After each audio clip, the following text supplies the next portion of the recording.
வைசாக புராணம் 15ஆம் அத்தியாயம். அனந்த சயன விரதம்.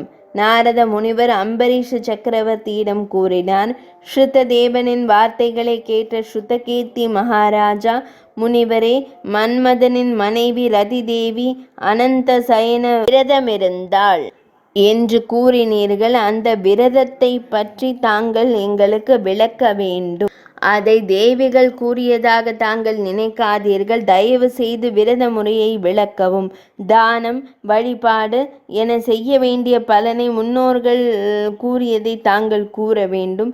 பிறகு ஸ்ருததேவர் அரசரிடம் கேளுங்கள். இந்த விரதம் அனைத்து பாவங்களையும் நீக்கும். ஸ்ரீமன் நாராயணன் இந்த விரதத்தை லக்ஷ்மி தேவியிடம் கூறினார். அந்த விரதம் எங்கு செய்தால் நீலகண்டனும் விஷ்ணுமூர்த்தியும் லக்ஷ்மி தேவியும் சகல பாவங்களும் நீங்கி சகல நல்வாழ்த்துக்களையும் தருவார்கள். இந்த விரதத்தை கடைபிடித்து இல்லற தர்மத்தை கடைபிடிப்பவர்கள் வெற்றிகரமான இல்லற வாழ்க்கை வாழ்வர், சகல செல்வங்களையும் பெறுவார்கள்.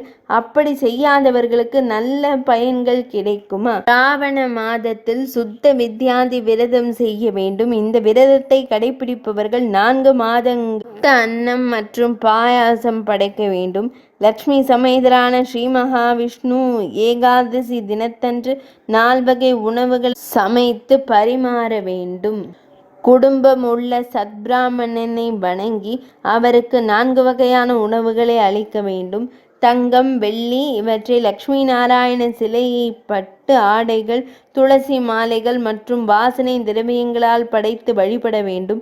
பிராமண உணவுகளை, படுக்கை மற்றும் ஆடைகளை வழங்க வேண்டும்.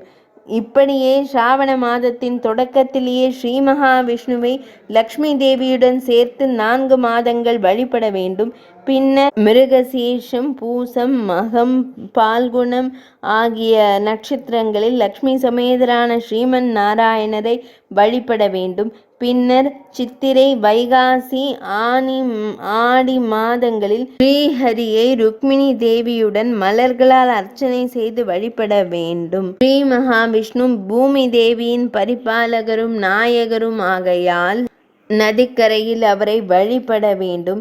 இப்படி செய்து சுத்தமாக விரதம் இருந்தால் ஹோமம் செய்த பலன் கிடைக்கும்.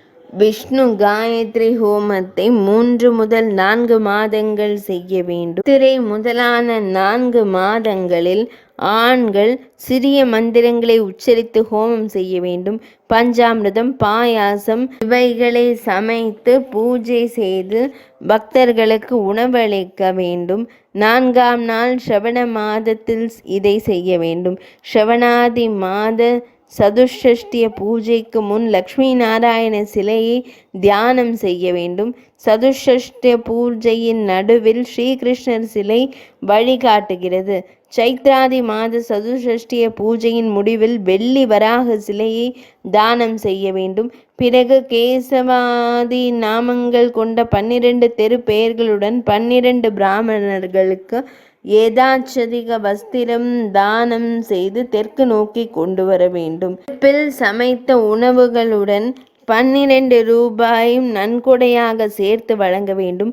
அடுத்து படுக்கை மற்றும் மெத்தை வெண்கல பாத்திரத்தில் வைத்து விஷ்ணு பக்தர், குடும்ப உறுப்பினர், ஆச்சாரியர், பிராமணர்கள் ஆகியவர்களுக்கு சிலையை பிராமணருக்கு சமாராதனத்துடன் தானம் செய்ய வேண்டும்.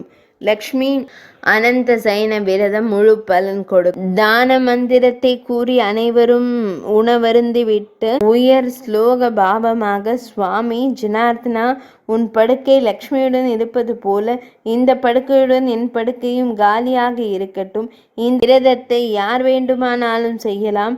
மனைவி, விதவை, தம்பதிகள் இல்லாத மனிதன், ஸ்ருததேவ அரசர் விரதத்தை உங்களுக்கு முழுமையாக விளக்கினேன்.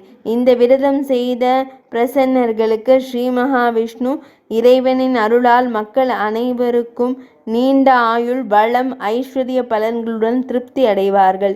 எனவே யதாசக்தி பக்தியுடனும் இறைவனின் அருளை பெற வேண்டும். இறைவனின் அருளால் ரட்சிப்பும் எளிதானதாகும். அரசர்களுக்கெல்லாம் அரசரே, நீங்கள் கேட்ட வெறுமையான துக்கத்தை வேகமாக போக்குவதற்கான வழியை விளக்கியுள்ளேன். வேறு என்ன கூற வேண்டும்? நான் ஸ்ருததேவரின் ஸ்ருதகீர்த்தி மகாராஜாவுடன் இருக்கிறேன். ஸ்ருதகீர்த்தி மகாராஜா, மகாமுனியே, வைசாகமன்று சாத்திர தானம் செய்வதன் சிறப்பை விளக்குங்கள். சுபகர மூலை வைசாக மாத சுற்றுச்சூழல் கொள்கைகள் பற்றி எத்தனை முறை கேட்டும் திருப்தி அடையவில்லை. வைசாக புராணம் 15ஆம் அத்தியாயம் நிறைவடைந்தது.